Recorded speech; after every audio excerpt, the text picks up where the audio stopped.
Assalomu alaykum, hurmatli talabalar. Navbatdagi darsimiz badiiy uslub va uning xususiyatlari mavzusida bugungi ma'ruzamizni sizlar bilan o'rtoqlashamiz. Odatdagidek rejamiz va tayanch tushunchalar qisqa izoh sifatida yozib borsanglar maqsadga muvofiq asosiy gapiraman lekin yozdirib turishga vaqtimiz yo'q. Demak, rejalashtirilgan asosiy masalalarimiz nima? Birinchi masala badiiy uslub tushunchasi va uning asosiy vazifalari. Badiiy uslub tushunchasi va uning asosiy vazifalari. Poetik, prozaik hamda dramatik ko'rinishlar. Uchinchi masala badiiy uslubning lisoniy o'ziga xosliklari, ya'ni bunda leksik o'ziga xosliklar, morfologik, sintaktik o'ziga xosliklar qisqa izohlanadi.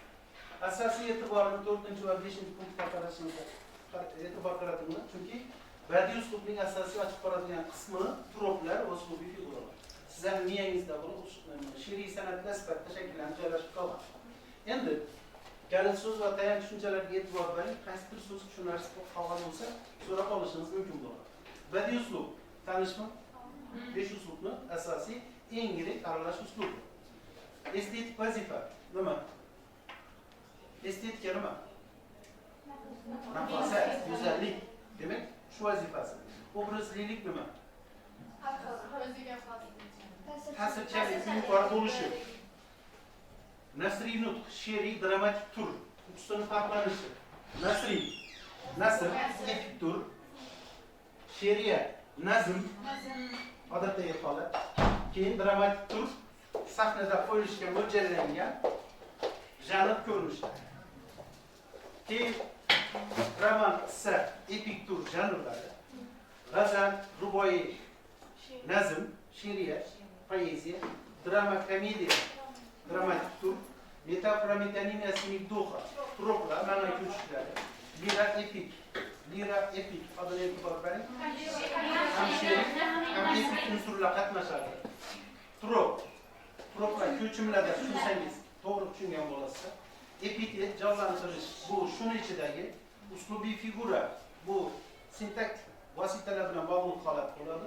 Gradatsiya, antiteza, ritorik so'roq, inversiya, parallelizm degan keyingi bir tushuncha uslubiy figuraning ichida. Demak, shularni qisqa izohini tanishib o'tamiz. Qisqagina bir tire qilasiz. Badiiy uslub, tire. Badiiy uslub.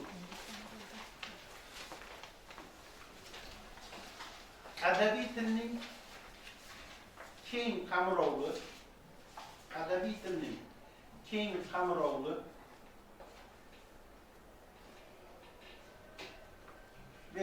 eng katta va aralash uslubi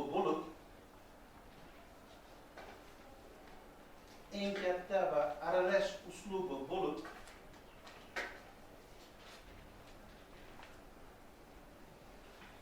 insonning ichki kechinmalarini aks ettiruvchi,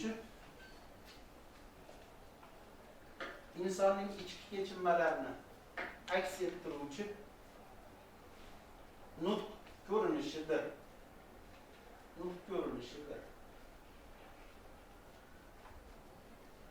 Ruchkani qo'ying. E'tibor bering, badiiy uslubni birinchi darsimizdan buyon 5 ta uslubning ichida badiiy uslubni albatta aytib kelamiz. Buni asosiy xususiyatlari nima? Ta'rifiga e'tibor bersanglar, badiiy uslubning asosiy vazifasi shunda aks etadi, ya'ni emotsional hissiy ta'sir. Badiiy bo'lish uchun obrazli bo'lish kerak. Obrazli esa hissiyot bilan bevosita bog'liq bo'ladi. Badiiy uslubda estetik va emotsional ta'sir ko'rsatish vazifasi birinchi o'rinda turadi. Demak, u xoh nasriy asar bo'lsin, xoh she'riy, nazmiy asar bo'lsin, xoh dramatik asar bo'lsin, maqsad bir. Kitobxonga, tinglovchiga, kuzatuvchiga, agar dramatik asar bo'ladigan bo'lsa, hissiyotlarga ta'sir qilish. Fikrim yetib bormi? Bu badiiy uslubning jamiyat va inson hayotida bir qancha vazifalarni umumlashtirgan jihati 4 ta. Demak, buni pastda izoh berilgan. Birinchisi estetik vazifasi, ikkinchisi ekspressiv vazifasi, uchinchisi kognitiv, to'rtinchisi kommunikativ. Nima deb tushundinglar? Demak, estetik vazifa yuqorida aytdim. Har qanday badiiy asar qalbimizga, hissiyotimizga ta'sir qiladi. Ikkinchi, ekspressiv degani o'zini yozuvchi yoki shoirni o'zidagi his ta'sirini o'quvchiga yoki kitobxonga ta'sir o'tkazib bilish. Uchinchisi, kognitiv bilish vazifasi esa badiiy asarning orqasida ham baribir xohlimizmi yo'qmi, tabiiy haqiqat yotadi. To'qima bo'lishi mumkin, lekin orqasida baribir ozgina bo'lsa tabiiy haqiqat yotadi. Va oxirgisi kommunikativ vazifa. Shoir she'rini yozishdan maqsad she'rxon bilan munosabatga kirishish. Yozuvchi qissa, hikoya, romanni yozishdan maqsad o'quvchi bilan muloqotga kirishish. Ana shu muloqot kommunikativ vazifa deyiladi. Izoh etib bor deyilishmasa. Qasdaydi. Qisqa izoh bilan ketamiz. Badiiy uslubning turlari. Badiiy uslubning turlari. Badiiy uslubning turlari. Ikki nuqta qo'ying, pastdan birinchi. Nasriy tur. Nasriy tur. Tire. Hikoya, qissa, roman, ko'p nuqta. Hikoya, qissa, roman. Ko'p nuqta qo'ying, yetadi. Pastdan ikkinchi. Poetik nuqta. Poetik nuqta. Ikki nuqta qo'ying. G'azal, qasida, poema.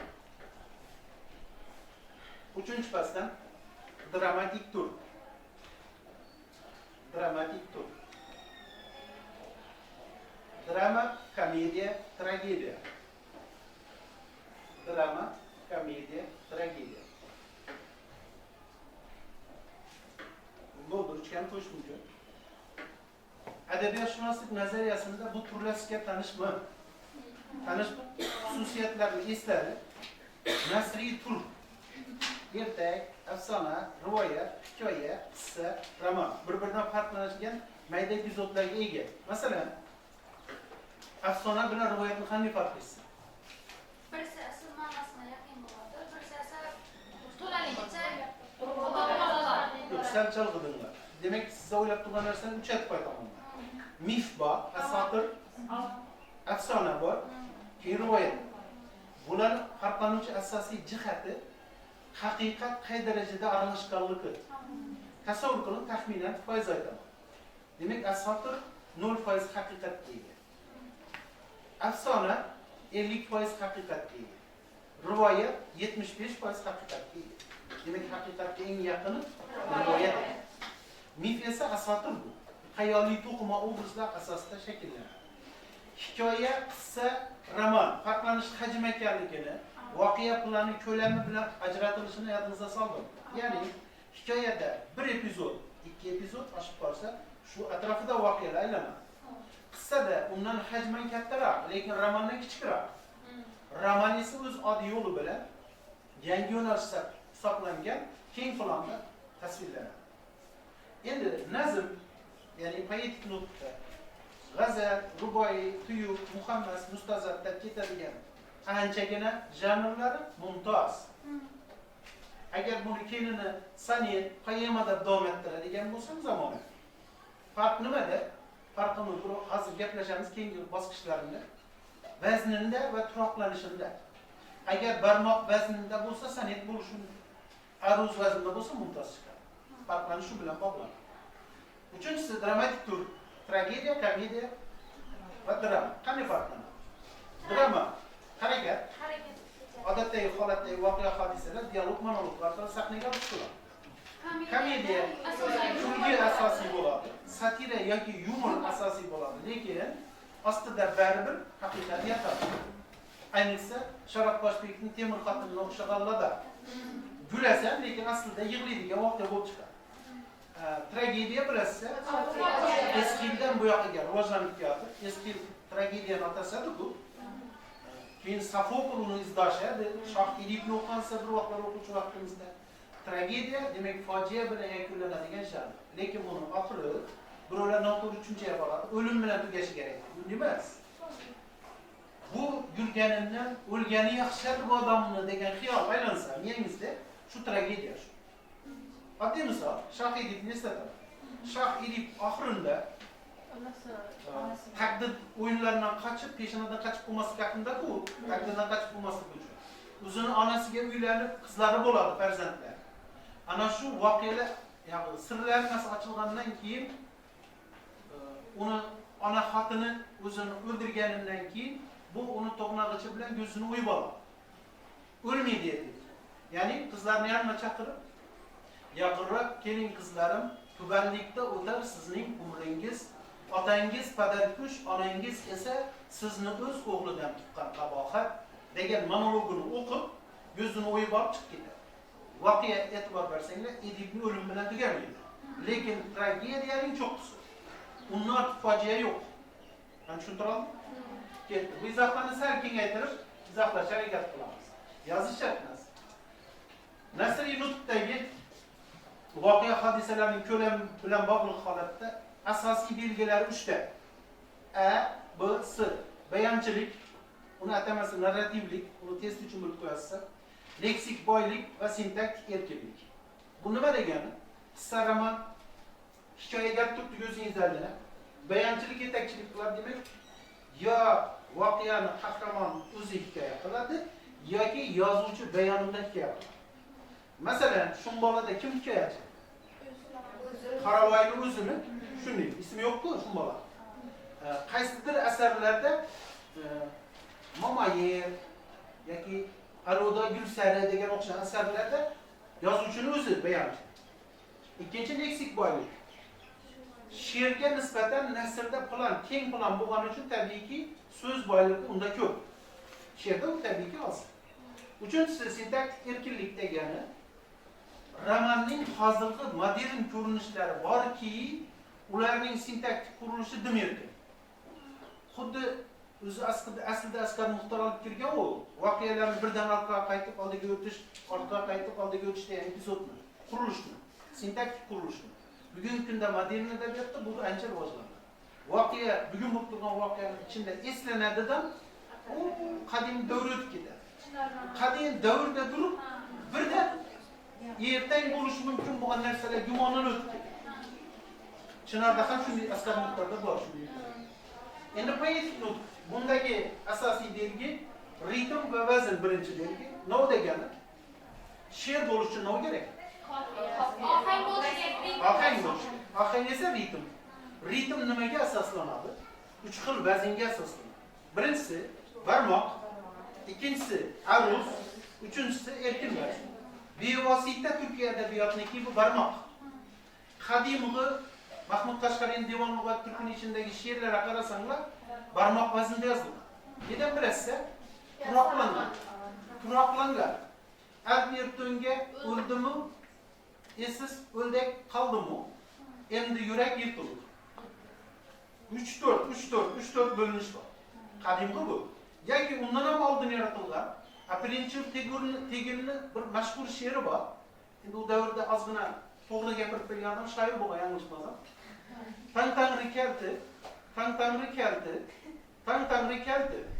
Ulug'lar, qamoqbeklar, qudoshlar. Tang-tangrini o'gadi. Ulug'lar deyman. Ana she'r shu. Sen normal to'g'riroq gapirib qo'ygan odam shoir bo'lgan, demoqchiman. Ana shu davrdan barmoq qolgan, barmoqdan bizga hozirgi holatdagi meros nima? Turoqlanish. Masalan, Abdullah ibn ayoli bor. Bormi? Shu holatda turoqlangan. Bu nima degani? 3-5 degan. Bo'g'inlar sonidan kelib chiqasa degani.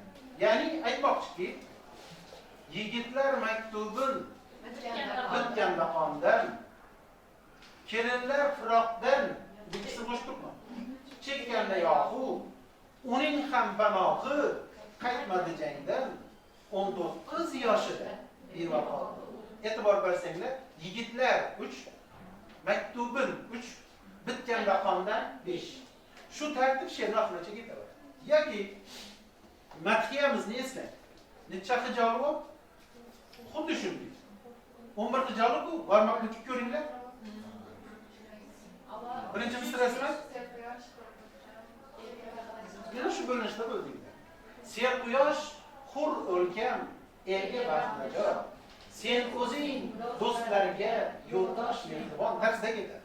Endi birovlar aytadi. Men turoqlanishni avval ham aytganman. Turoqlanishni siz nafas olganda 3-5 bo'lib tursiz.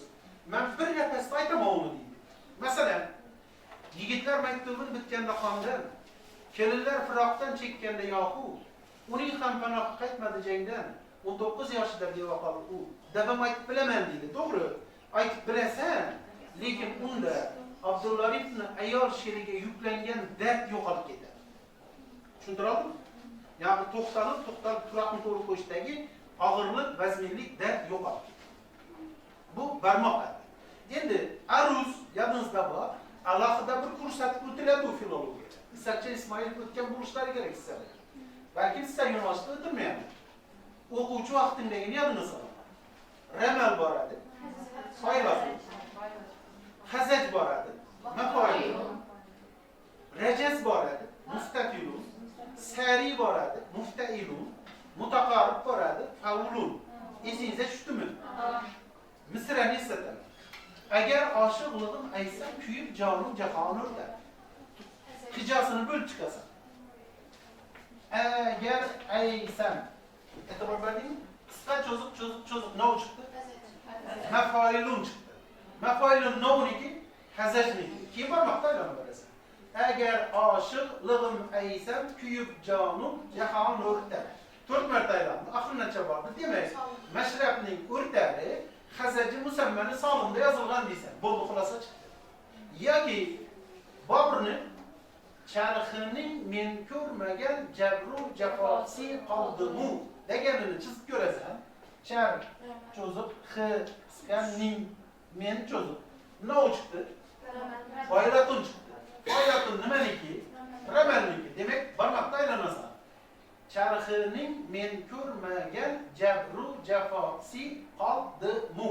4 aylandi, bir kam qoldi.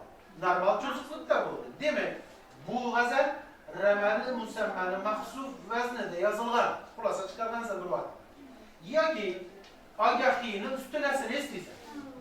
Mushkul qoshining hay'ati ulchashli jallod ustuna. Chizasan, mush cho'ziq, kin cho'ziq, ka qisqa, shi cho'ziq. Cho'ziq, qisqa cho'ziq nima chiqdi? Buni o'qi. Mustaqilun chiqdi. Mustaqilun chiqdi. Mustaqilun nimaniki? Rajasniki. Keyin barmoqda o'tirasan. Mushkun qashining hay'ati ul chashmi jallod ustuna. Oxirgacha bordi. Demak, olgahini ustunasi, rajasi musammani solimda xulosa chiqadi. Fikr etib bormi? Eslatdim, ana bazm. 3-vazn bor edi, yodingizda bo'lsa. Erkin vazn. Erkin degani o'zi oddiy yo'l bilan aytib turibdi. Erkin u barmoqqa ham bo'ysunmaydi, turoqlanmaydi. Va aruz vaznining cho'ziq qisqaligiga, hijolar sifatiga ham asoslanadi. Nima bo'ladi unda? Bu uzun qisqali satrlar paydo bo'ladi. Yoki erkin vahid ayrim she'rlar. 5 bo'g'in, 11 bo'g'in, 5 bo'g'in, 11 bo'g'in shu holatda barmoqning 2 xil ko'rinishi bor edi-ku. Sabda barmoq, qo'shma barmoq. Bunga o'xshamaydi, u ko'rinish chiqadi. Masalan, bu yo'llar ko'p qadim yo'llardir. Ustidan dayosh Putilovskiy parovoz deb boshlangan G'afur G'ulomning she'ri bor. Erkin she'r. Erkin vazn, chunki vaznga tushmaydi. Aruzdan emas, barmoq emas. Fikr etib bordim, tasavvur qildim. Poetik nutqda aytmoqchi bo'lgan fikrlarimiz shu. Dramatik nutq. Dramatik nutq yomon yuqorida aytdim. Drama degan sahnaga qo'yishga, harakatga mo'ljallangan. Bundagi asosiy 3 ta asos bor. Birinchisi dialog, ikkinchisi monolog, uchinchisi remarka. Remarka degan narsalar u sintaksni gaplashgan paytimizda sir eslatadi. Qavusning ichida turadi. Bu shu rolni ijro qiluvchi aktyor va aktrisalarga yordam. Masalan, Temur Xotindan qanchalik yodingizda bo'lsa, Qo'chqor deydi qavusning ichida, qo'shni devor osha qarab deydi. Ana shunda qavusning ichida remarka shu. Shuni o'ylab turgan aktyor qo'shni devor osha qarashi kerak. Shu gapni aytishdan burun bozor degan joyga keladi-ku. Shu epizodda aktyor shu harakatni bajarishi kerak. Monologni tushundinglar? O'zi suhbati. Dialogni tushundinglar? Ikki odam suhbati. Remarkani tushundinglar? Ana asos tushunsa dramatik tur degan narsa yetib bor. Endi epik ekan, lirik ekan, dramatik ekan deb chegaralab bo'lmaydi badiiy nutq. badiiy uslubni uchalasini chegarasi aniqlab yopishib olib bo'lmaydi. Nima uchun? E'tibor bering. Lira epik asarlarim bor. Adir yo'li bilan lira epik. Ham she'riyat, ham nasr bor. Yoki nasriy she'rlar bor. Mansuralar, o fitrat boshlab bergan o'zbek she'riyatindan. Nasriy she'rda o'zi nasr lekin she'r qafiyasi bor deydi. Va shuni ham she'riy dramalar bor. O'zi she'riy nazm ham drama. Masalan, İzzet Sultan bilan Uyg'unni Alisher Navoiy she'riy drama shu. Sohib Qur'on ham she'riy drama Abdulloh ibn. To'g'rimi? Tasavvur qiling. Buni umumlashtirib yozish shart emas, gaplashdik. Buni azdan izoh qilamiz. Qasdan badiiy uslubning leksik xususiyatlari. Badiiy uslubning leksik xususiyatlari.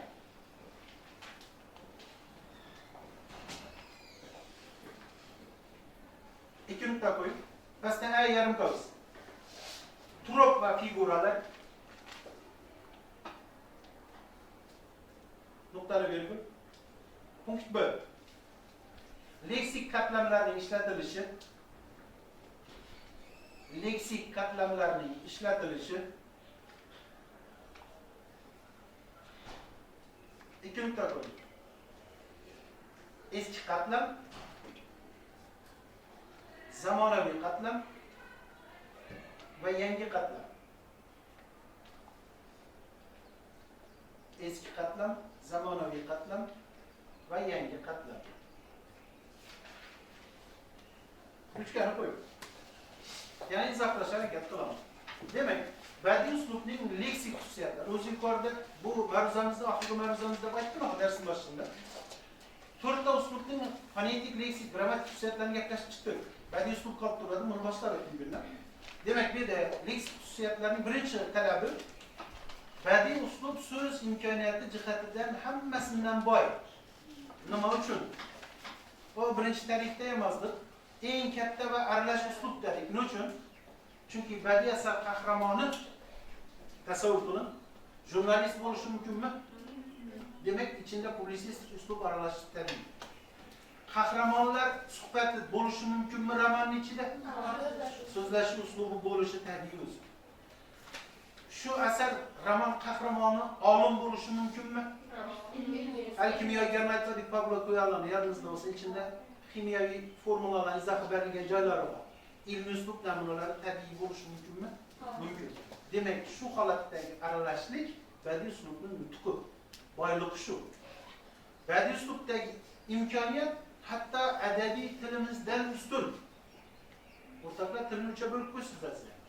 Tilshunoslik nazariyasida uchga bo'lib qo'yishsiz. Milliy til, adabiy til,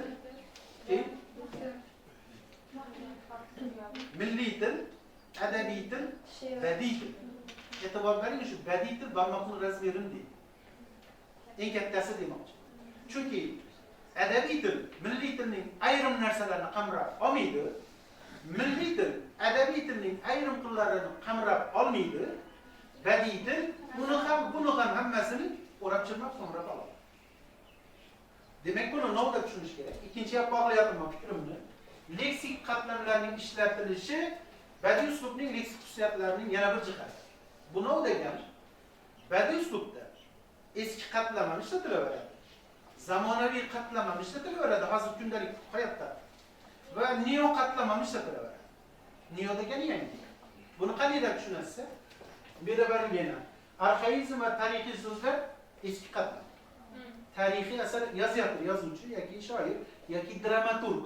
Shularga murojaat qilishga majbur. Dialektizmlar, ya'ni shevaga oid so'zlar badiiy asarda qahramonning hududiy yaxlitligini yoki hududiy mansubligini bilish uchun shevaga oid so'zlar qo'llaniladi. Bu tabiiy usul. Erkin Samanlarni qaraysanmi? Matnazar Abdulhakimni qaraysanmi? Shuhrat Makkarning asarlarini qaraysanmi? Ichida Xorazm dialektiga, shevalariga oid so'zlar yetarli topiladi. Va shu degan.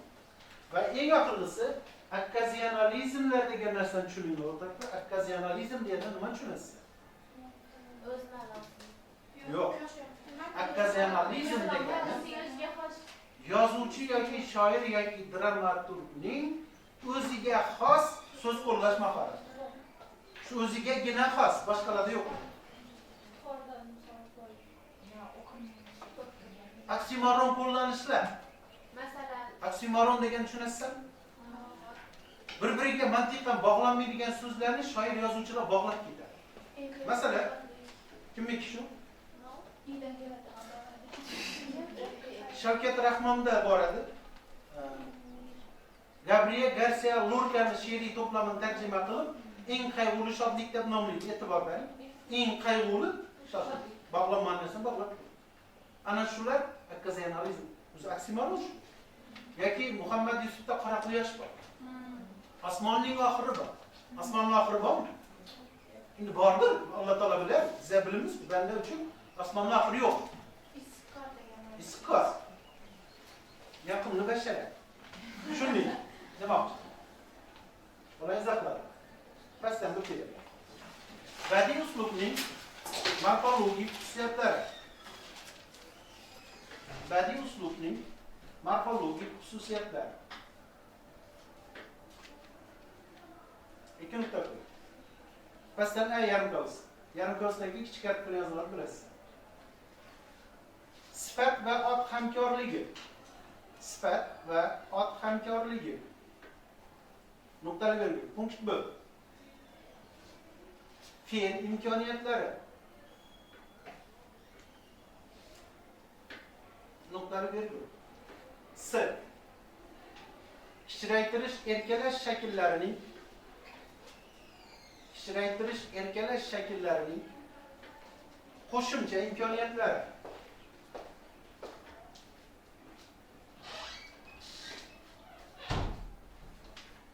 Qo'shimcha imkoniyatlar. Ruchkani qo'yasiz. Endi morfologik xususiyatlarni gapirishdan oldin badiiy uslubdan biror bir parchani ko'zingiz oldin aytib kerak. Ot va sifat hamkorligi deganda epitet yuzaga keladi. Nima bu? Sifatlash. Sifatlash aslida Orxon Yenisay bitik toshlaridan beri bor. Orxon Yenisay bitik toshlarida pul tekin pul yo'q bitik toshlarida tuyaga egri, oltinga sariq, kumushga oqdagi epitetlar ishlatilgan. Sifatlashlar ishlatilgan. Demak, shu sifatlashlar bugungi kungacha taraqqiyot qilib, ot va sifat hamkorligi badiiy uslubning morfologik birlanish belgisiga aylandi. Ya'ni nima demoqchi? Kumush qishdan, zumrad bahordan qolishmaydi. Kuzning ziynati. Ana e'tibor bering, uchtasida ham sifatlash bor. Shuni o'zi ham bu misolimizni isbotlaydi. Ikkinchisi, fe'l shakllari badiiy uslubda esingizda salomat. Morfologiyaning fe'l degan qismini gaplashib turgan vaqtimda fe'llarda o'rtoqlar zamon ko'chadimi? Ko'chadi. Mayl ko'chadimi? Ko'chadi. Shaxs ko'chadimi? Ko'chadi. Shu jihatlar badiiy uslubnikidir. Esingizga salomat. Bugun 62-poyezd bilan Buxoroga jo'nab ketyapman. Shaklini qarang, qaysi zamon? bugun hozirgi zamon. Hozir ma'nosi-chi? Sutga ketma. Dadang vokzalda yoki biridan telefon turibsan. Qizim, bugun 62-poyezd bilan Buxoroga jo'nab ketyapman. Aytib qo'y uydagilar. Hali yetmadi-ku. Yoki portret manzarani tasvirini bayon qilib turgan vaqtimda yozuvchi tanklar ag'darilib qolgan, bittasini peshonasidan qon oqmoqda, olov hamma yoqni qoplamoqda degan shaklga qarasam hozirgi zamonda moqta bilan bayon qiladi. Lekin bu platnoda voqealar Ikkinchi jahon urushida bo'lib o'tgan voqea. Esladingiz, to'g'rimi? Mayl va shaxs ko'chishi degan narsa ham bor edi, esingizda salomatmi? Tabiatga hayron qolasan kishi. Hayron qolasan nechanchi shaxsda? Ikkinchi shaxsda Hayron qolyapman deb turibman. Xuddi shu. Yoki shunaqa narsa bilan hazil qiladimi odam? Hazil qiladimi? Shakl uchinchi shaxs. Mayliga e'tibor bering. Xabar ostidagi ma'no hazillashma. Ikkinchi shaxs buyruqdagi ma'no. Fikr etib bormi? Buni ham tushundim. Kichraytirish erkalash shakllari bilasiz uni. Choq, chak, chiq. Kichraytirish, jonxon, voy, ayollar erkalash. Bularda badiiy uslubda kichraytirish erkalashdan tashqari e'tibor bering, qavs ichida bir ko'pma mehr, nafrat, kinoya ifodalash ham mumkinligi Matnlarda, badiiy matnlarda sizga tanish. İzah yeterli? Keyingisi, badiiy uslubning sintaktik xususiyatlari. Bir tire qilasiz.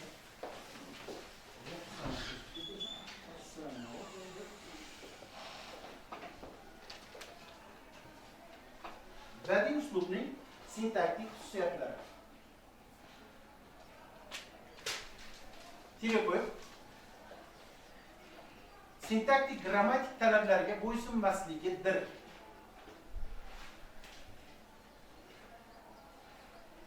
Sintaktik grammatik talablarga bo'ysunmasligidir.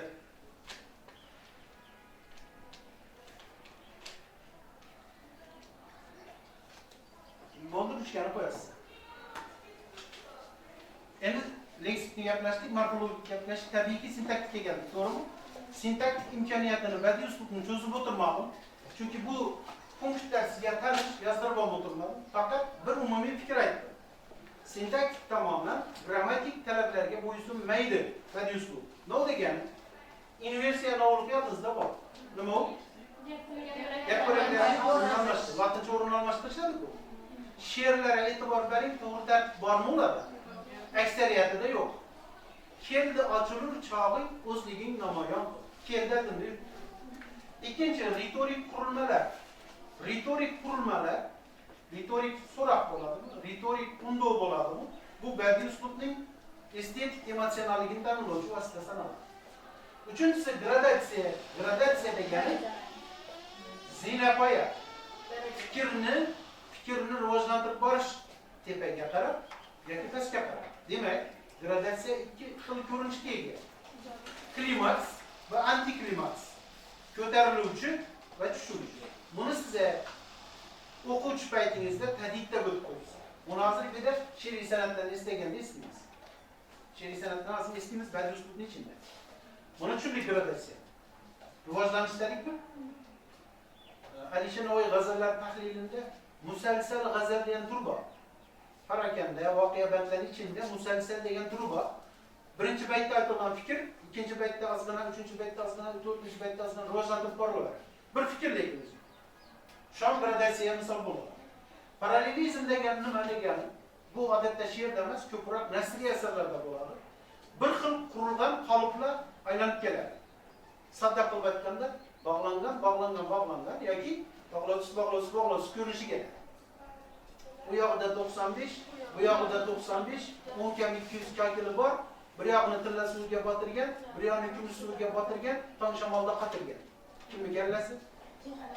Zulqumon. O'zi bu epik klishe desensa bo'lsa, boshqa dastur qahramonlar qizlaridan shunday tasvirlanadi. Qalbekning ham shunday tasvirlanadi. Esladikmi? Keyin antiteza. Uzqavs ishida bir ko'p esingizga tushish uchun sizlar buni sizlar tazatda bilib qo'yasiz. Lekin antonim shunday tushuncha bo'lsa, tazab shunchalik tushuncha deb avval gaplashganmiz. Leksikologiyani o'tib turgan vaqtda. Sintaktik xususiyatlar tasavvur qilgandim. Keyingisi endi tasviriy ifodalar degan tushuncha bor. Yozish shart emas, eslataman. Ikkiga bo'linadi. Nutq madaniyati va uslubiyat qo'llanmalarida ikkiga bo'linadi. Troplar bor, uslubiy figuralar. İkisini jamlanmasi esa sizga o'rganib qo'ygan she'riy san'at. Lekin aslida aytilishiga e'tibor bering, she'riy san'atlar, she'rniki, umuman san'atlar badiiy adabiyotniki. O'zi san'at degan so'zni ma'nosi esingizda bor? Sun degan so'z yaratmoq degan arabcha. San'at shundan olingan.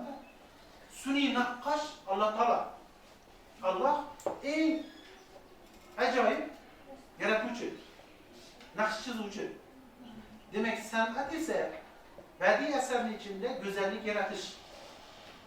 Va go'zallik nima bilan o'lchanadi? Emotsionallik bilan, ekspressivlik bilan, obrazlik bilan o'lchanadi. Bu yerda troplarning ichida asosiylari metafora, metonimiya, sinektoqa, epitet. Bu uchta tanishlar eslataman. Quloq so'zi bilan eslataman. Leksikologiyada o'tib ketganmiz-ku. Qozonni qulog'i sindi. Nima bu? Metafora mı, metonimiya mı, sinektoqa mı, vazifadoshlik? Metafora mı? Shunday. Chunki o'xshashlik. Adamın kulağı bilen kazanın kulağı uçlandığında onaylı narsa bo'lgan uchun. İkincisi, o şapan kulak bu yoqqa ket. Uxlab o'tiribsan. Yaxshi o'tib ketasan. Bu sinik to'q. Bu sinik to'q. Axir men quloq aytib turganim yo'q-ku, quloq orqali butun bir gavdaga aytib turibman. Uchinchisi, devorda ham quloq bor. Aslida fors tojik tilida o'zlashgan. Devori mushtorat, mushga ushtorat. Devorda sichqon bor, sichqonda quloq bor. Bizlar o'zbek tilida, o'zbekcha variantda o'tganda devorda ham quloq bor deb o'tgan. Bu esa vazifadir. Chunki bu quloqning vazifasi eshitish, devorda ham quloq bor deyilganni maqsad ham o sekinroq gapir, ana eshikning orqasida bizlarning gapimizni eshitadigan quloq bor odam bor demoqchi. Esingizda tushdim? Metonimiya degan ko'rinish asosiysi yodingizda bo'lsa, ixchamlik. Navbatim o jinsidan keyin. Jinsi kiygan qizdan yigitdan kiyinadi vosita. Yoki Navoiyni kechadan beri ko'tarib yuribman. Navoiy romanini asarini tushib qoladi. Qisqaroqdan metonimiya yuzaga kelar edi. Yodingizda tushdi? Eslar. Epitet yuqorida gaplashdik. Nelar tushunadi? Uslubiy figura. Demak, turoblar ko'chimlari uslubiy figura nomi. Uslubiy figuralar ko'rinish bilan, shakl bilan go'zallik yaratish. Ko'rinish bilan deganni nedan tutsa, inversiya ham ko'z bilan ko'rinishga, ellipsis biror so'zni tushib qolish ham ko'z bilan ko'rinishi, antiteza qarama-qarshilikni chiqarish ham mantiq va ko'z bilan asoslanadi. Qolaversa, anafora, epifora, gradatsiya, parallelizm degan hodisalarning hammasi takror bo'lgan taqdirda ham uslubiy figura sanaladi. Tushuntiradimi? Endi bularni qaysidir sizlar notanish bo'lsa shuni eslaymiz. Inversiyani gaplashdik. Ellipsis degan misol eslataman. Olamni quyosh yoritadi, insonni aql. Tushunarlimi? Bo'ldi shu ellipsis hodisaasi. Buni aksi bor. Taftologiya. Tushuntiribsizmi? Ortiqcha qo'llashda taftologiya. Antiteza, kontrast lingvistikada aytilishi adabiyotdagi tezat. Tushundik. Anafora, epifora. Hozir she'riy san'atdan gaplashamiz.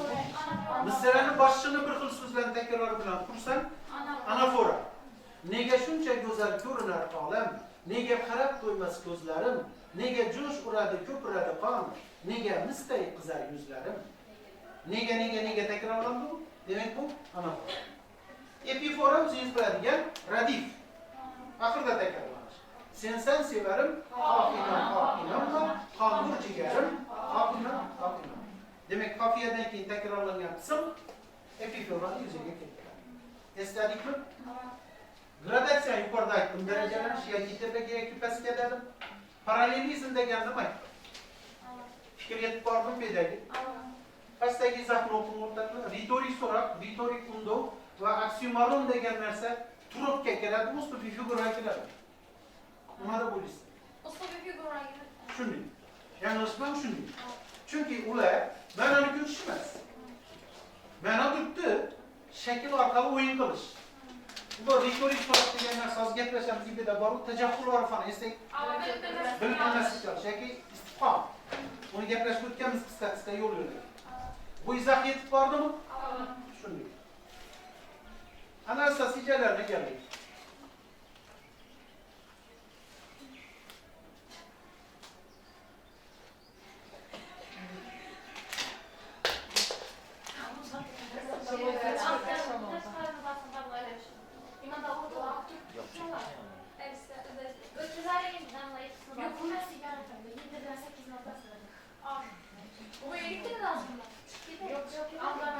Adam ikisini basın yok. Yaşamışsın.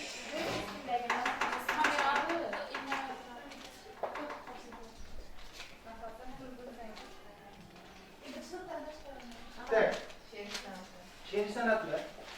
Bir chetdan eslaymiz. Agar size yozmoqchi bo'lsanglar, faqat nominigina yozinglar. Chunki qanday istasanglar bu fikr, bu badiiy uslubning mohiyatini ochish. O'zi bir she'riy san'atlarda qo'ying tepaga. Faqat ustun holatda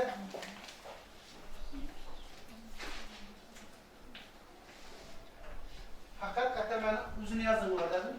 Izoh yozib o'tirmang, faqat eslab ketaverasiz. Anafora nima? So'z boshlari. Yuqorida aytgan misolimmi? Na ko'kning fanari o'chmasdan, na yulduz sayri tushmasdan deb boshlanadi Jon Temirning she'ri. Nene deb boshlandi misalan boshi? Anafora ekan. Shunday bu ketdimi? Tepaga. Mukarrar nima? Takror so'zlar. Takrir nima, mukarrar nima ikisini farqlab. Mukarrar nima, takrir nima? Mukarrar bir so'zni ikki marta tashlab takrorlasa, takrir bo'lsa bir so'z bayt bo'yidagilarni takror. Bo'ladi. Men aytaman, yo'q yapma, biz ketamiz. Men aytaman, qaysisini kelishini fikrlaysiz. E'tibor bering, izoh to'g'ri aytildi. Ko'ni bor, ko'ni qil, aql ko'ni, ko'ni tegu bilsin haloyiq sen. To'g'ri. Nima uchun? Ko'nillarning orasida begona so'zlar yo'q, takrorlanadi. Bu takrorlanganda orasida boshqa so'zlar bor. Endi ikkinchi aytilishi e'tibor bering. Seni ishqingda bo'lib turib bag'rim, kabobu, kabobu, kabobu, kabob. Bu kerak. E'tibor bering, ustma-ust takrorlanadi. To'g'rimi? Kamol Xorazmiy dedim-ku. 3 martadan takrorlash bor, 4 martadan takrorlash bor, eng minimali 2 martadan bor. Allah nesini attır bu, Allah ne keramettir bu deganda ham mukarrar chiqadi. Farqladikmi? Farda aks nima? Nima? Qayta takrorlash, lekin qanday usulda? Aksini qilib.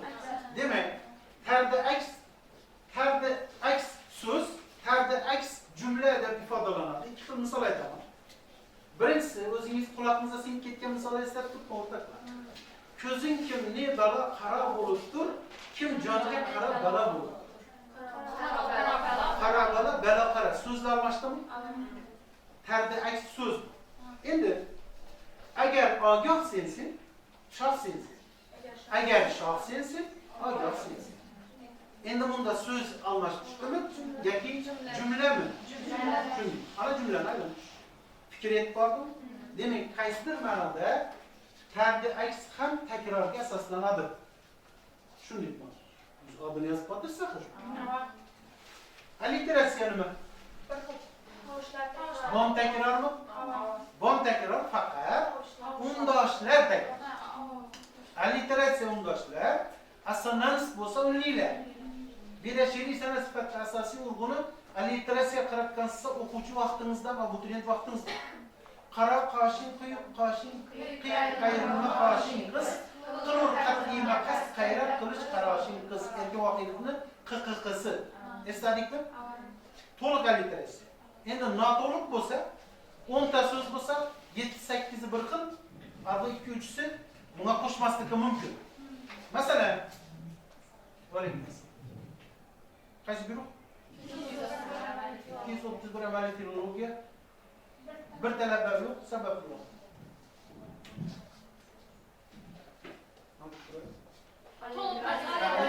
Noto'liq bo'lsa, masalan, baholik dinor ul bilikli kishi, bu johil biliksiz bahosiz bir kishi. Bu asosiy degan emasmiz. Shunday. Baholik dinor ul bilikli kishi e'tibor bersang, shundagi 3 so'z bizdi. Qolgan hammasi bu. Fikr etib bordim. Alliteratsiya kerak. Demek bu ham takrorga asoslanadi. Tazmin nima? Boqishni shuni she'rdan o'xshatib, shuni boshlanishiga tegishini o'xshatib qo'yish. Yana mana qilib ketamiz. Tazmin bilan nazirani kim farqlab beradi? Nazira Demak, eslolmadim. Men eslataman, ikkisini farqlayman. Shunday, ikkisi ham shunday, lekin farq yo'q.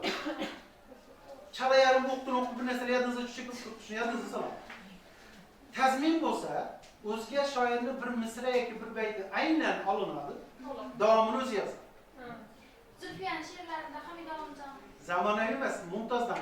Masalan, tazminga misol, sensan sevarim xoh inom va qondir jigarim xoh inom. Lutfiy yozgan mashrab tazmin bor. Bu sabah guruhi qo'shiq qilib, bizning quloqimizga qo'shiq qilib singib kirib ketgan Mashrabniki u Lutfiniki. Shunday yoki Furqatning kelinchak g'azali bor. Surmadim ko'zlar qara, qo'llar xinodim lolalang, g'ozadim yuzlarda tobu o'smadim qoshlar tarang deb boshlandi. Shu mashhur Fuzuli g'azaliga tazmin shu. Faqat Fuzulida Ozarbayjonku bizning o'g'iz elementi bor. Buniki nechik boshlanadi? Surmadim ko'zlar qara, alla xinodim lolalang. Qarazimcha-ku? O'g'iz ku. Furqat qo'qarli bo'lgani uchun u o'zini shevasida do'g'laydi. Lekin tazmin. Endi naziradan farqi nima? Nazirada ham shunday olish bor, lekin tazmindagidek aynan olmaydi. Misriyaki baytni aynan olmaydidan ritmni oladi, vaznni oladi, qofiyani oladi, lekin to'liq o'zini olmaydi. Masalan, Agahini ashkimagar kanori yo'q bo'lmasa bo'lmasin neday, oxima ham shumori yo'q bo'lmasa bo'lmasin neday. Mashhur g'azali bor. Asli Navoiyniki u. Shuni bilmaysizlar. Chunki Navoiyda bunday shakllangan. Gar alamima chora yo'q, bo'lmasa bo'lmasin neday. Gar oxima shumori yo'q, bo'lmasa bo'lmasin. Agahiniki qo'shiq qilingan uchun mashhur bo'lib ketgan o'ynoqi, ashkimagar kanori yo'q, bo'lmasa bo'lmasin neday mashhur bo'lib ketgan. Bu nazira deydi. Farqlanib ikkisin? Ketdi. Jonlantirish. Ana ikki xil narsani ichida yashiringanligini sezib turibsiz. Shuning uchun biringiz tashxis deb turibsiz, biringiz intoq deb turibsiz. O'zi jonlantirishning ichida ikkisi bor. Jonlantirishning ichida ikkisi bor. Tashxis degani insonga xos xususiyatlar jonsiz narsalarga, hayvonlarga ko'chiriladi. Xususiyatlarda uyalishi, qizarishi, raqsga tushishi, sochini yoyishi, qash qapoqini bo'yashi, masliyatlashishi yoki turishi, ish qilmaysanga xos xususiyat. Intoq e'tibor bering, asosida intoqning asosida nutq bor, nutq bor. Demak, nutq gapirtirgan joyi intoq. Eslataman, ikkisidan qatnashgan bayt aytaman, misr aytaman. Cho'lponning go'zal she'ri bor. Esingizda shdimi? Shunda shamoldan so'raydi. Shunda ertadan shamoli sochlarini yoyib, yonimdan o'tganda so'rab ko'ramen deydi. Ertadan shamoli sochlarini yoyib, ana sho'ri tashxis. Sho'ri tashxis. Endi shuni keyinda aytadir deydi. Bir marta ko'rib, tog'u toshlar orasida adashib yuribman deydi. Shamol so'zlaydi. Ana sho'ri intoq. İkisini qo'shsang, jonlantirish bo'ladi. Fikr etib ko'rdingmi? Biz tushunib o'tiribmiz? Keyingisi husni ta'lil.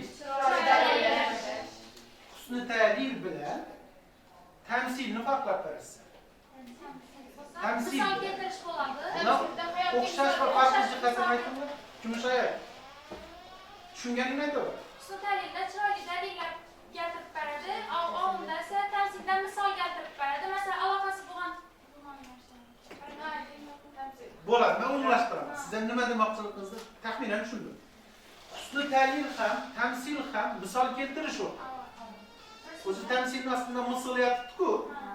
Lekin husni ta'lil chiroyli dalillash, ya'ni xayoliy fantaziya bilan misol keltirish.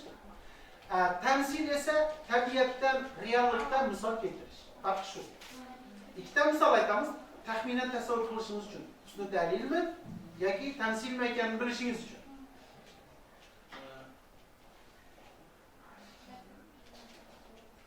Suchuklik, qand suchuklikni labingdan o'g'irlab, esingizda tushdi? El ani savurlar suvga yalang'och. Birinchisi, endi ikkinchisi.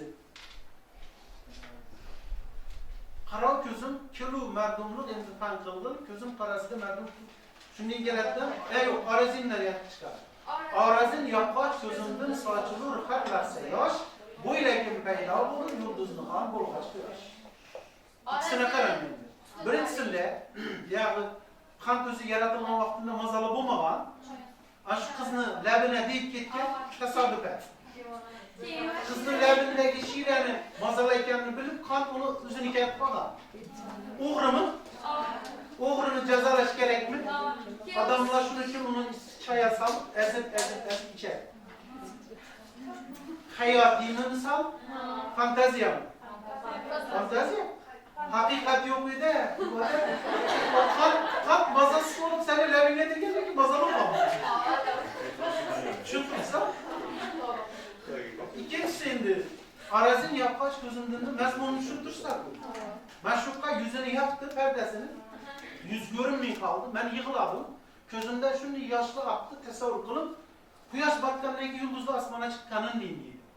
Kuyaş batkanındaki yıldızların görünüşü bitte yarımda olip duradıdan sel ötüp, sel ötkenine tutup tutup bir yıldız öt gider. Demek aşklı gözden akı yaşkan başta sanakı diyeyim. 1, 2, 3 otururlar. Ki ya multipleye gideyim tüsü öttürüyor. Multiplede şimdi göz yaşı görsek koyar. Tasavvur kıldınız mı? İkincisi tabiattan alınma. Tabiattan alınganı bu temsil değil. Patladık mı? Yazıp batırsak. Kaçınız? Cins yaz. Cins nemeydi? Şekildaş nemeydi? Amonim nemeydi? Yazılışı bırakın ben astakı. Yabular ne verdim? Yadınızda mı? Çarkı keciraftar iriydin yazamın. Çıkmadım hicran kişiydin yazamın. 4. sırada her neyce uşakta kulluk yazamın. Birincisinde çarkı keciraftar iriydin yazamın. Şöyle yapılamam değil. İkincisinde çıkmadım hicran kişiydin yazamın. Yaz pasıl. 4. her neyce uşakta kulluk yazamın. İster. Üçgen bile yazır. Esnalik mi?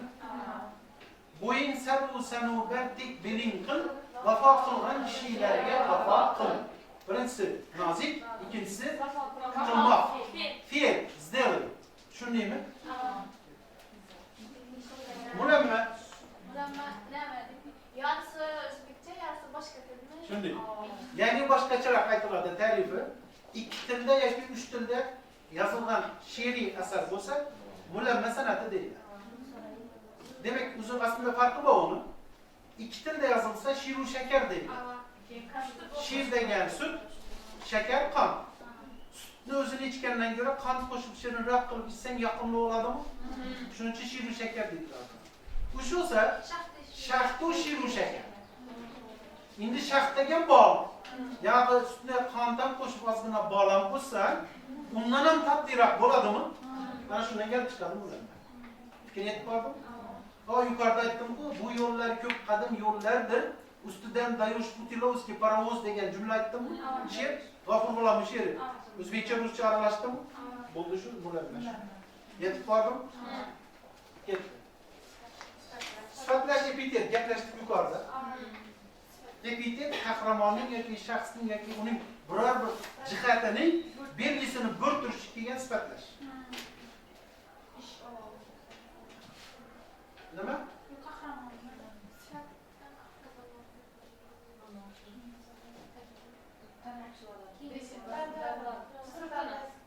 Afiyetler başka yerim.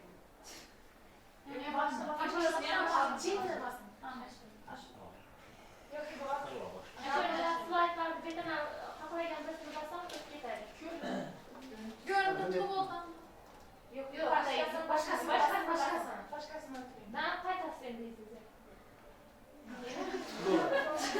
Ho, sen, burçette bara kadite geldi. Kadit kanne görse, kanne tas istiyse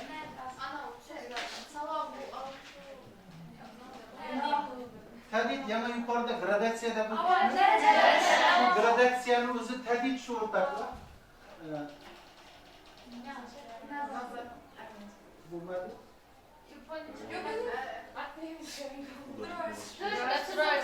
Gradatsiya yadınızda olsa, iki xil görünüşke gelir. Bu tadidin özü.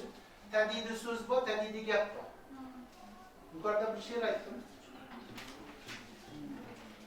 Atı Faruk özü farkında aktar, anim ilgidin iqlimda kishfer deydi. Nishab bilamiz tadidni. Tadidni shunday aytish mumkin. Birinchidan, ikkinchidan, uchinchidan olib aytish mumkin. Shunday. Köni bol, köni qil, atın köni teyu bilsin haloyiq seni. Köni degan to'g'ri degan. Köni bol, to'g'ri bol birinchidan. Köni qil, to'g'ri ish qil. Köni teyu bilsin haloyiq seni. Ish qilib shunda birinchidan, ikkinchidan, uchinchidan, to'rtinchidan da aytib qo'yadi. Gradatsiyani tadid tutadigan kurs yo'qmish. Tadidi so'z bo'lsa, g'oz, o'rdak-u oqqush havoda shodon, o'yinga berildi quvonim chuvan degan vaqtimda uyushq bo'laklar qatnashsa bo'ldi tadidi so'z bo'ladi. Uyushq bo'laklar yodingizda bor? Muhayya surayya rana muqaddas ko'zimni yashnatib kiyibsiz. Tadid bor. Saj nima edi? Nasrdagi qofiya, shundaymi? Ertak bilan dastonda ko'p. Och ekan, to'q ekan, bor ekan, yo'q ekan, qarg'a qaqinchi ekan, chumchuq chaqimchi ekan, bo'ri bakavul ekan, tulki yasovul ekan, qofiya bor, lekin emas. Demak, saj esladik. Iqtibos nima edi? Iqtibos mashhur shaxslarni aytgan gaplaridan irsol masal bilan farqi nima? irsol masaldan masal keltirib o'tadi, bir maqolga matn keltirib o'tadi. Iqtibosda esa aytgan so'zini gapini keltirib o'tadi. Gaplashganimiz ma'niki aniq farqini eslataman sizga. Demak, irsol masal bo'lsa, shoir misra yoki baytda maqol qo'yadi. Oyog'ingga tushar har lahza gezu, masal bir kun charaq tubi qorong'u. Deb boshlangan Lutfiyni 5 baytli g'azali bor. 5 baytida 5 maqol bor. Yoki Agahiyni ustuna degan g'azali, mashhur g'azal, men bo'ladigan g'azalning ichida shunday bir misra bor. Kirur yaxshi kishi osh ustuna. Bizlar ayniqsa Xorazmda shunday maqol ommalashgan. Yaxshi odam ovqatni ustuna keladi, osh ustuna keladi degan maqol shunda singdirilgan. Bu irsoli masal. Yoki boshqa Navoiydan oladigan bo'lsa, Mehr va Suhaylning ichida kimki birovga qazig'ay choq, choq ara o'zi nogoh degan misra. Shu misraning ichida kim birovga chuqur qazisa, unga o'zi yiqiladi degan maqol. Maqol bo'lsa, irsoli masal. Endi iqtibosa qaytadigan bo'lsa, yo'q turgan fikringizni qilib ketaman. She'riy misra yoki baytlarda Qur'on oyatidan yoki hadislardan olinsa iqtibos deyiladi. Birini gap bu ilmiy uslubda zamonaviy uslubda shunday. Aslida she'riy san'at bo'lib iqtibos bo'lishi uchun ichida yo hadis bo'lishi kerak yoki oyat bo'lishi kerak. Masalan, ikkita misol birisida hadis aytadi. Jannatki rizoyi modaronas, zeri qadamoni modaronas. Jannat onalar oyog'i ostida degan hadis bormi?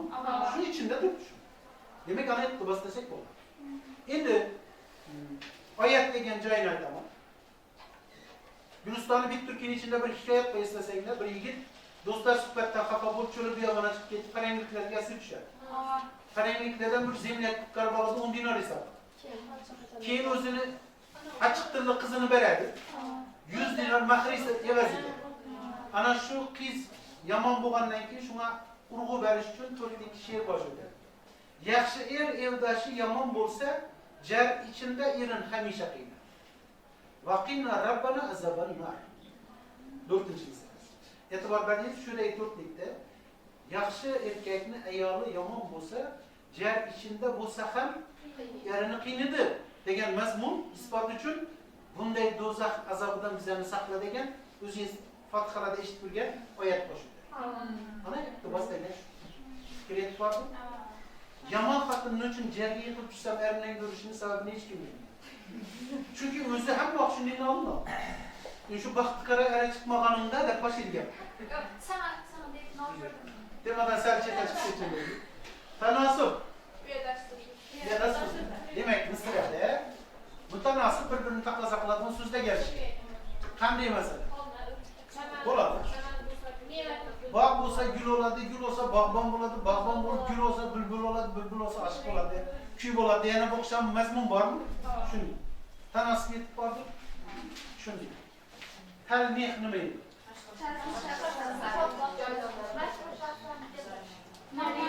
Joy nomlarimi bo'lgan? Shunday shaxsmi? Adabiy qahramon ham bormi? Yo'q. Shunday. Yo'qmas bor. Shuni Shuni endi umumlashtiramiz. Tanbeh bo'lish uchun hozir bugungi kunda Limpopo aytganda intertekstuallikning bir ko'rinishida izoh qildi buni. Shoir Misrda adabiy qahramon, tarixiy shaxs va tarixiy mashhur joy nomlariga ishora qiladi. Natijada lamot bo'ladi. Lamot degan tanbeh so'zi arabcha lamotdan olingan. Chaqmoq chaqishi. Navbag'liqda bor tanbehga chaqmoq chaqishini deydi birovlar. O'quvchi masalan. Shunday izohlaysan. Ana shu yerda qorong'u yotgan vaqtida ko'rinmay tursak o'zingga mushla. Chaqmoq chaqqan vaqtda yaxta o'tib ketadi. Ana shu ko'rmaydigan ko'rib olasiz. Tanbeh orqali yoki tarixiy shaxsga urg'u berish orqali shu qahramonning qaysidir sifati ochilmay qorong'u yerlar ochiladi. Sayr et Sulaymon dekmaga taxtim qurib bod usta. Sulaymon payg'ambarning nomi keldimi? Yusuf payg'ambarning nomi tanbehda birinchi ko'plik. Ana o'sha tanbeh. Adabiy qahramon bo'lish ham mumkin oddiy narsa bu. Meni boshimga yopgan g'am toshi Farhod ustiga yopgan g'am toshlarning yanında Farhodniki menikini yanında mingdan biricha bo'lmaydi deydi hozir. Shu yerdagi Farhodga urg'u berish hadisning nomi sifatida tanbehni zikr. Yoki joyiga misol. Karbalo dashtida yayov kezishdan charchabtin olmoqda Fuzuli ustoz. Karbalo mashhur dasht. Bilasizlar, Payg'ambarimiz Muhammad sallallohu alayhi vasallamning Hasan Husayn shogirdlari, nevaralari shu yerda shahid bo'ldi. Karbalo dashti. Iroqda joylashgan. Shu ham bor, qolaversa Fuzuliyni o'zadi. Menga Pushkin bir jahon, menga Bayron bir jahon, lek Navoiydek bobom bor, ko'ksim osmon Fuzuli. Shuncha tarixiy shaxs shoirlarni istifodlash. Tanbeh bormi? Ruju nima? O'zi aytib aytgan gapimdan keyin qaytishi. Takrormi? Yana bilan tarafda söyleyeyim. Takrormi? Yo'q. Yo'q, men takrorlasam o'zi bir fikr aytadidan keyin o'zini fikriga qarshi chiqadi. Ruju o'rtoqlar. Yana bu yerda tadidni gaplashmadik-ku. Shuning uchun to'g'ri qo'yibman buni. Ruju tadidning bir ko'rinishi. Oshirish, lekin birinchi misrada aytgan fikridan ko'ngli to'lmaydi-da. Tufakimda bizini qaytib turib, keyin oshirib tashlaydi. Ya, soda shart demak, loda shart. Shunday. Har yon bo'ri paspon itiydik. Yo'q, ne dedim? Shubon itidik deydi. Paspon itimin deydi. Hamma yoq dushman shunday deydi. Yo'q, kechirasiz, ko'ngli to'lmadi. Shubon itidik, cho'pon iti eshakdim. Ama itdan katta. Tushuntira oldim. Real hayotdan tushuntirgan masala rujun. Yana e'tibor ber. Men shundan ko'nglim to'lmaydi. Tufakdan kechib qaytamanlar. Odamni katta raqam. Shu rujun. Tadidniki neda? Aytib qaytib ashirib tashladi. Shabistonida tug'di yangi bir oy. Yangi oy yo'qki, mehri olamlar. Faqat tug'ilishini aytib turibdi. Qorong'i kechasida oy tug'ildi deydi, kechirasiz oy emas, quyosh tug'ildi. Oy neda quyosh? Oysha neda Fatima? Degan yo'q. Istifhom. Buni tajahhul orifona bilan eslatib. Yana bir marta eslatib. Muzeyatmadingmi? Yo'q, aytaman. Tajahhul orifona ham istifhom ham ritorik so'roqqa asoslanadi. Ritorik so'roqqa asoslanadi. Farq shuki, ritorik tajahhul orifonada bilib bilmaslikka oladi shoira. Istifhomda bilib turib ritorik so'roq qo'llaydi. Sizlar uchun degan tilda aytsam, tajahhul orifonada o'zini jilliga soladi. Istifhomda to'g'ri ma'noda ritorik so'roq qo'yadi. Ikkita misol aytaman. Mengiz yo ravzai rizvonmidir bu, og'iz yo g'unchai xandonmidir bu. Qaroqchi ko'zlarini kim ko'rsa aytur, ajab ayyor Turkistonmidir bu. Tajahhul atayiku fantaziyachi. E'tiborda no debdi. Mengiz no bu? Ha. Holiniz holmi yo qop-qora qimmatbaho gavharmi deya savol qo'ydi. Yo'q, bizimniki tabiiy degan javob chiqdi yo'q. Yoki og'izni aytadi, og'iz yo g'unchai xandonmidir bu. Og'zingiz og'izmi yo endi ochiladigan g'unchami? Yo'q, meniki g'uncha deb javob berishni kutib turgani yo'q. O'zi savolda maqsadim nima? Endi ikkinchi misol. Munojat tinglatma haqida aytganman, shuni eslataman. Kuyi shunday bo'lsa, g'amning o'ziga qanday chiday oldi ekan odamzod deb tugatadi she'rni Abdulla. Endi bu ritorik so'roqda qanday chidayol degan odamzoddan maqsad o'quvchini shu murojaat kuyiga qiziqtirish. Normalniy o'quvchi shu murojaat tinglab degan she'rni o'qigandan keyin murojaat kuyini axtarib topadi, tinglaydi. Novdat bor ekan bunda. Normalniy o'quvchi. Hammada. Tajahhul arifona bilan istiqomni topladikmi? Tashbih. O'xshatish. 4 ta unsur bo'lishini bilasizlar. Tog'lardagi qip-qizil dog'lar bulut go'yo yoqib yo'q. Mushabbaha, mushabbaha bihi bor, ya'ni o'xshatish vositasi bor, o'xshatish sababi bor, boshqa shaboh bor. Nav asos, navga o'xshatadi. Tog'lardagi qip-qizil dog'lar bulut go'yo yoqib piyola deganda, tog'dagi lola piyolaga o'xshatildi. O'xshatilmish. Novsi qizillik, yoqutlik o'xshatildi. Nav yerdan bunda go'yo bunda. Vosita bor. İki xil bo'lishi esingizda bor. Mutlaq tashbih bor, tashbih kinoya. Mutlaqda ko'rinib turadi, o'xshatilmishlar. Kinoya tashbihga yashirin. Bo'rini daqiqalardan dur qil, suv berib bog'ni ma'mur qil. Bu yerda bo'ri, gala, bog', ma'mur qil, suv deganlar bor. Bu tashbihi kinoya bo'lib chiqadi. Mutlaq emas, uning orqasida yashiringan narsalar bor. Tushundingizmi? Tazatmi? Demek tazatning asosida zid yaptı, to'g'rimi? Ya'ni qarama-qarshi tushuncha bo'lsa, tazat chiqadi. Antonim bo'lish shart emas. Yana bir marta aytaman. Qarama-qarshi tushuncha bo'lsa bo'ldi, fikr qarama-qarshi bo'lsa ham bo'ladi.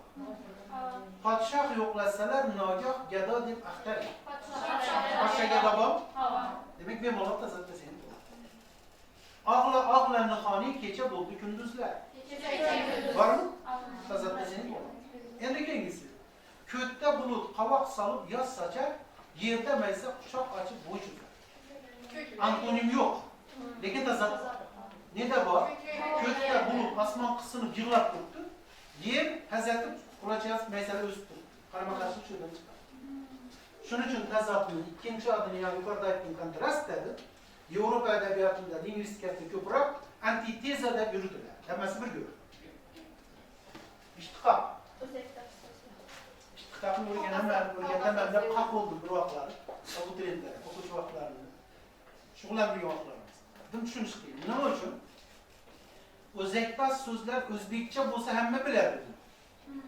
Masalan, Misrada gul, gulzor, gulchi, sergul deganlar qatnashib tursa, ishtiqoq ekanini yosh bolam biladi.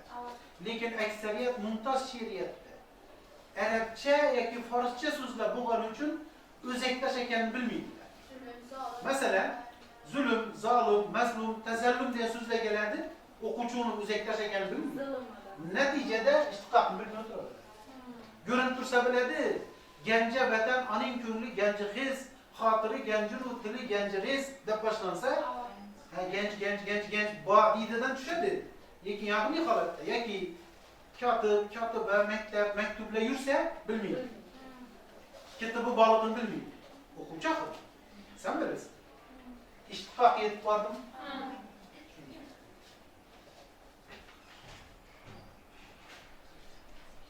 Nimadan ketamiz?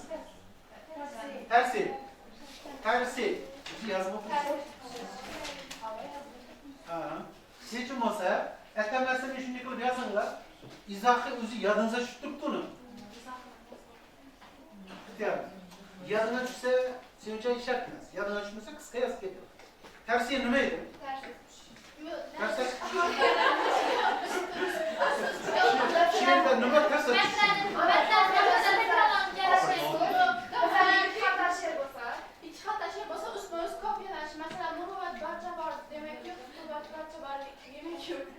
Zo'r. Muruvvat barcha bermakdir, demak yo'q. Futuvat barcha qilmakdir, demak yo'q. Muruvvat, futuvat usmoz tushadi. Tersi ikki marjon tizish. Nochin ikki marjon tizishni tersiga bog'lab qo'yibdilar o'rtoqlar. E'tibor bering.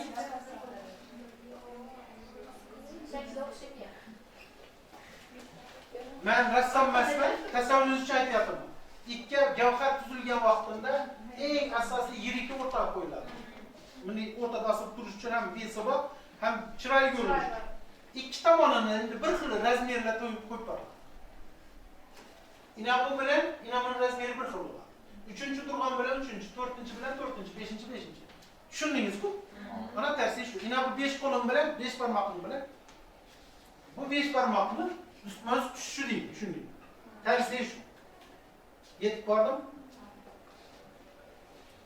Kitobat nima? Kitobat so'z yasash. Ana uni Ya ana üstündeki Bunun e'tiborsiz harflarni keltirib Arab imlosidagi harflardan badiiy detal sifatida foydalansa, shoir yoki yozuvchi kitobat san'ati bo'ladi 12-oldi, harf san'ati bilasiz. Buni mashhur kitobatning chiroyli namunasi Navoiyning ruboyisida bor. Jonimdagi jim ikki dolina fido. Andan so'ng alif toza niholina fido. Nunu dog'i anbari hilolina fido. Qolgan 2 nuqta 2 holina fido. E'tibor ber. Jism jonimdagi jim degani bu j. Bu yoqda soch. Orqadan silib turgan soch. Sani bu dolina fido. Bu dol ibi xonzodalarning tuflab menimni deb qo'yadi-ku. Auditsa uni. Zul. Mana shu dol shu. Sadda qilib aytsam to'rtlikni manasini aytaman. Meni sochim sening sochingga qurbon bo'lsin deydi. Ikkinchi misrada alif deydi, qaddi qomat. To'g'ri qaddi qomat, meniki emas. To'g'ri qaddi qomatim. Seni to'g'ri xilolingga, ya'ni niholingga fido bo'lsin. Qaddi qomatingga fido bo'lsin. Keyin nunu dog'i anbari Xo'sh, nun qo'sh. Seni xilolingga fido, xilolim yangi chiqqan oy ham qoshi o'xshatadi. Qoshim qoshingga deydi. Endi jon degan so'zda yana bu nuqta bilan bitta nuqta bor. J bilan n da nuqta bormi? Qolgan 2 nuqta meniki. Seni 2 nuqtaga qurbon bo'lsin deydi. Meni 2 nuqta degani xolim, ikkita xolim, seni ikkita xolinga qurbon bo'lsin. Neden demak deydi? Xoli neden demak? Bu kitobat darajasida qolish. Ustuna matlasini eslanglar. Mushkul qoshining haybati ulchasini jallob ustuna qatl uchun nas keltirur nun e'tibor sob ustuna. Yana shu sobni nas hukm xatni kallarga solish. O'shani kassangini arayan o'ttirsin kallasi. Nun qoladi. Shuni qoldirib Shunday ko'p bilasiz emas. Kitobatam zo'r san'at kerak. O'zi zo'r emas san'atimiz yo'q. Faqat biza qabul qila olmasak, unchalik yaxshi emas ekan deyishimiz mumkin. Tajaqqullari xona gaplashdik. Irsolmasa gaplashdik. Iho. she'rda ikki ma'noga qolishi. Ikki xil ma'no kelib qolishimi yoki shoir bilib turib shu ikki ma'noli so'zdan foydalanadi. Tasodifan kelib qolishmasmi? Shoir bir o'q bilan ikki quyon urjak bo'ladi. Biz ham she'rda aytganda, bir o'q bilan ikki quyon uradi. Bize qaysi she'rda aytmadim buni, yodingizda solamiz. Ulus ichida o'tirib o'z begim qiyo ko'zlik deb boshlangan she'r bor. O'z begim degani birinchi ma'nosi o'zimni begim deb tushunish mumkin. Ikkinchisi o'zbek millat deb tushunish mumkin. Oyog'ingga bosh qo'yay dedim. Bu qiz aytdi, qo'y dedi. Dedi qo'y. Ashudagi qo'y nima deb tushunish mumkin? Sen oyoqingga bosh qo'ying deb yolvordi aşk yigit. Birinchi ma'nosi pajasta qo'ydi, oyog'ini qo'ydi deb tushunish mumkin. Ikkinchisi oyoqingga bosh qo'yaman deb yolvordi aşk yigit, qasholdi. Qo'y degani. Ana ifoh. Fikret bor. Shuncha uyg'onda. Mubolag'a kelib aytamiz. Tavsiya nima edi? Tavsiya nima edi? Yangi qonunning yangi mattada yaxshi maqtada. Yo'q, yo'q. Tavsiya eslataman. Uzib qo'llash kerak. Bo'g'inlar uziladi. Ko'ngil uzlab ayturki, ko'ngil ko'ngil uzmasdan, agar ko'ngil uzganda men ko'ngil bo'lolmadim degan misra bor, shunda uzgaymi degandek uzla yurt. Shu tavsiya shu. Bo'g'in uzilish. Raddul matla. Endi san aytdim. Raddul matla, matlani rad qilib oxirida qaytarish. Takrorlash. Masalan, agahida bizki bugün Jahon ishida haqirish haqimiz deb boshlanadi va shu bilan tugaydi. Mana raddul matlash. Yoki boshqa bir qancha mashhurlar Ashkimagar kanari yo'qingan boqib, shunday boshlanadi va oxiri shunday tamom. Ashkimagar kanari yo'q, bo'lmasa bo'lmasin deb tugaydi. Ana shu raddul matlash fikr etibmi? Esladikmi? Laf va nashr. Yig'ish va yoyish. Laf yig'ish, nashr yoyish. Biror kitob nashr qilindi desa shu yoyib tarqatilgani shu. Kitobga tarqatilgani shu. Bu nechik bo'ladi? Birinchi misrada taxminan shu 3 asosini yenglaydi. Ikkinchi misrada shu uchisini mos holatda uchisini yoyib beradi.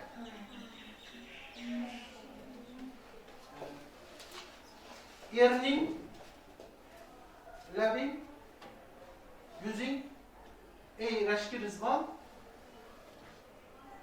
zunundur, jinondur, bog'i jinondur degan o'xshagan lafza nashri bor. Bu yerda izoh nima? Og'zin deydi, pastda uni Kavsar buloqini o'xshatadi. Bundan uzoqroq turgan bo'lsa kerak. Buni o'xshatilishi uchun qismi bo'lishi kerak. Keyin ko'zini yana bir nimaga o'xshatadi? Qiyoslar. Keyin yuzini jannat bog'iga o'xshatadi. Endi jannat bog'ini ichib ko'rishini ko'rmayapmiz, lekin yuzdagi yana nog'laridir bo'lsa kerak, shunda jannat bog'ini o'xshatadi. Dimshiraydi-da. Odatdagidek emas. Demak, laf yig'adi birinchi misolda, ikkinchi misolda tarqatadi. Tasavvur qilamiz. Faqat imlosini ehtiyot qilsa, ikki xil imlosi bor. Lafga bir xil bilan yoziladigan shakli bor. Ba'zi manbalarda laf xilfi va nashrda yozilgan shakli. Endi mubolag'a bilan tafriq ifrotni aqrob bo'ladi. Mubolag'a giperbola, Mubolag'a giperbola, ya'ni bo'ttirish. Agar uni ham badiiy etib aytsak, pashchadan fe'l yasash. Uch xil ko'rinishi bor. Esladingiz? Uch xil ko'rinish bor o'rtoqlar. Yana bu birinchisi tasavvur ham qilish mumkin, hayotdan bo'lishi mumkin yolg'on. İkincisi o'rtacha hayotda bo'lmaydi, lekin tasavvurat bu. Uchinchisi hajmiram qaranglar, razmeram ma'lum-ku. Uchinchisi xit yolg'on. Hayotda bo'lmaydi, fyulus tasavvuram bu. Demak, tabliğ, ig'roq, g'ulu, mana shuning ichida. Misol aytaman. Birinchi tabliğ aytaman. Kecha kelgumdir debon ul sarva gulru kelmadi. Ko'zlarimga kecha tong qo'yish uyqu kelmadi deydi Navoiy. Bu yerda mubolag'a bormi? Bor. Tasavvur qilib bo'ladimi? Bo'ladi. Haqiqatdan bo'lishi mumkinmi? Mumkin. Yolg'oni nerida? Yolg'oni shuki, o'zi she'rni ma'nosini tushundingmi? Kecha kelgumdir, kechda kelaman deb ketdi yana o'qiz. Bu yigit kutib o'tiribdi. Yemadi. Azanacha uxlamay o'tiribdi. Mümkün. Mecburlasa mümkün. Nimadir bir narsa bilan chalg'ishi kerak, bireylarni kaskarib, do'stlar ajratib, o'zincha o'tirishi mumkindir. Lekin 99% yigitlar. Hech bo'lmasa dona qalagan vaqtida ko'rchib dirab qo'ysan ham ko'rsatib sig'adi o'zi. Ana ko'ryapmi? Ozgina yolg'on. Demak bu tabliğ. Ikkinchisi ig'roqda. Ig'roqda tasavvur qilish mumkin, hayotda bo'lmaydi. Masalan, Aygul bilan Baxtiyorda sandiqni topib qoladilar. O, ya'ni dehqon topib qoladi, o'roq bilan archa qoladi, o'g'irlab sarayga qoladilar. Hamma erkaklar aylanib o'tirib, pashsha boshchiligida saray ayollar o'tirib, o'rtada sandiq turibdi. Sandiqni ochadilar. Aygul turishi bilan saray sharaqlab ketdi. Hamma yoq bo'lib ravshan, ko'zlar yaraqlab ketdi deb Hamidolni shunday bayon beradi. Shu yerda tasavvur qilish mumkin nimani? Aygulning behad chiroyli. Lekin yolg'oni shuki, hech qanday qiz, har qanday qiz, muzdek osmondan olib tushgan pari oy bo'lsa ham, u yoqda chiqmaydi o'zi. Lampishka projekt emas. Endi uchinchisi g'ulu shuki, har yerga 15 karış. Tasavvur qilib tursa u qizni. Masalan, men olmasammi? Yoki 500 quloch arqon yetmas beliga deydi. Tasavvur qil. 500 quloch arqon bir korpusni oladi. Belingni mana kim nozik belda. Tasavvur qil. Yoki 90 molning terisidan ko'yishi deydi. bir malın terisi iş iki partalı koşkan diyorlar. 90 malın terisini tasavvur koysa, ilk üstünde bunun ayakını da söyler. Bir ayak mı? Bırak mı? Tasavvur kıldınız mı? Ana bu kolu. Şimdi şunu gırt teskerisi var. Hazır bu kadar hareket edirdik ku. Şimdi kişilerdir illa imkan kadar yok atıp versen bu ifrat tefrik. Oruslalite tabi. Mesela kan epizodda. Quyosh kichik bir sham uning qoshida deydi. Ona mehrini ta'kidlaganadi. Ona mehrini oldinda quyosh kichkinagina sham deydi. Shu darajada kichik. Yüzing sarı sanardek beling kıl. Bu yaxshi misol emas. Misol endi kapalakdan olinadi. Kapalakda bor misol. Tavuğu ignachisi o'rdagi g'ozi kapalak. Tavuğu ignachi o'rdagi g'ozi kapalak. Innachi kapalak darajada kichaytirib beradi. Bu ifrat bu. Ana o'rtoqlar, bugungi maqsad ko'zlangan sizlar bilan muloqot qilib gaplashishimiz kerak bo'lgan mavzuni imkon qadar ochib beraman. Bu xulosa o'ziga chiqaradigan fikr yetib bormi? Savollarınız bo'lsa bemalol. Savolga hojat qoldirmag'in. Vaqtdan unumli foydalanish. Lekin bo'lsa mabodo baravar bemalol. Yo'qmi? Tushunarli bo'ldi.